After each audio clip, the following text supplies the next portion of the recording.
Ration বন্টন দুর্নীতি মামলায় ফের একবার তৎপরতা ইডির আধিকারিকরা আজকে সকালবেলাতেই পৌঁছে যান শহর কলকাতার 4টি জায়গাতে। সেখানে তল্লাশি অভিযান চলছে, 5 ঘন্টা অতিক্রান্ত হয়ে গেছে।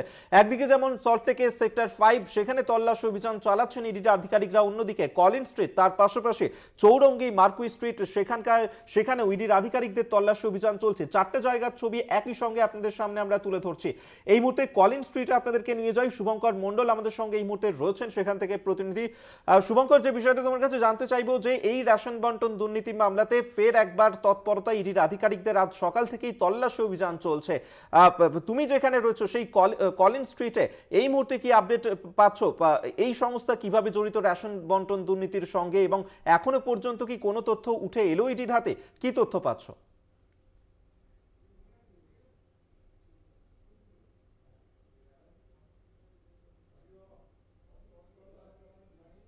এবং তোমরা জানিয়ে রাখি 4 জন ইডির আধিকারিক তারা এখানে তল্লাশিতে এসেছিলেন এবং তাদের সঙ্গে সিআরপিএফ এর জওয়ানরা তারা উপস্থিত ছিলেন।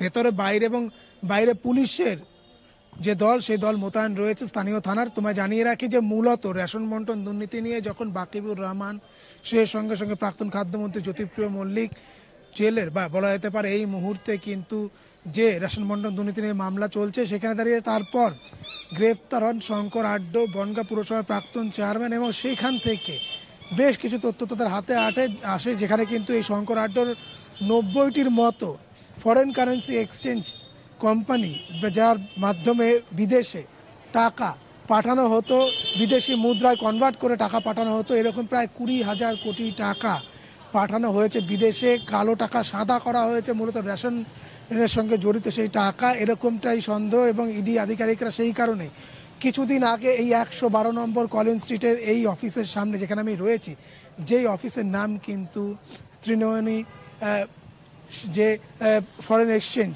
কোম্পানিটি রয়েছে, ফলত সেইখানে দাঁড়িয়ে সেখানে তারা কিন্তু কয়েকদিন আগে এসে সেটিকে সিল করে দিয়ে যান। এবং তারপর আজ বেলা প্রায় 11:30 থেকে 12টা নাগাদ 4 জন ইডি আধিকারিকের একটি দল বেশ কয়েকজন সিআরপিএফ জওয়ান নিয়ে আসেন এবং এখনও পর্যন্ত সেই যে বলা যেতে পারে তল্লাশি সেটি এখনও চলছে।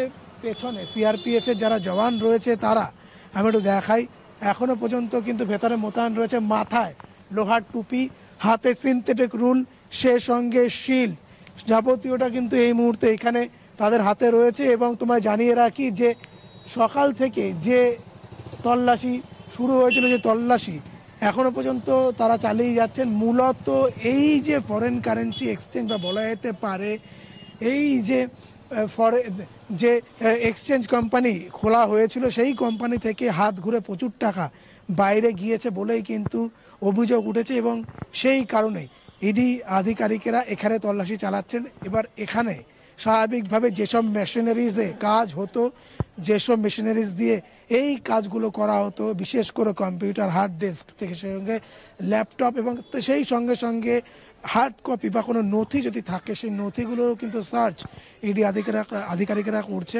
ইতিমধ্যে আমরা দেখেছি যে দুপুরের বা মধ্যাহ্ন সময়ের যে খাবার, সেই খাবার তারা ভেতরে গিয়েছে, মাঝে মধ্যে চা যাচ্ছে, অর্থাৎ বেশ লেন্দি বা বলা যেতে পারে বেশ সময় উপযোগী কিন্তু এই যে তল্লাশি সেটি কিন্তু চলছে। এবং স্বাভাবিকভাবে এখনও পর্যন্ত বাইরে থেকে কিন্তু কোনো আধিকারিক আসেননি বা সিআরপিএফ এর কোনো টিমও কিন্তু বাইরে আসেনি, বরঞ্চ সকালে 4 জন সিআরপিএফ এর জওয়ান ছিল, পরে আরও 4 জন আসে, সংখ্যাটা বাড়ানো হয়, এখান থেকে একজন ইডি আধিকারিক বাইরে গিয়েছেন।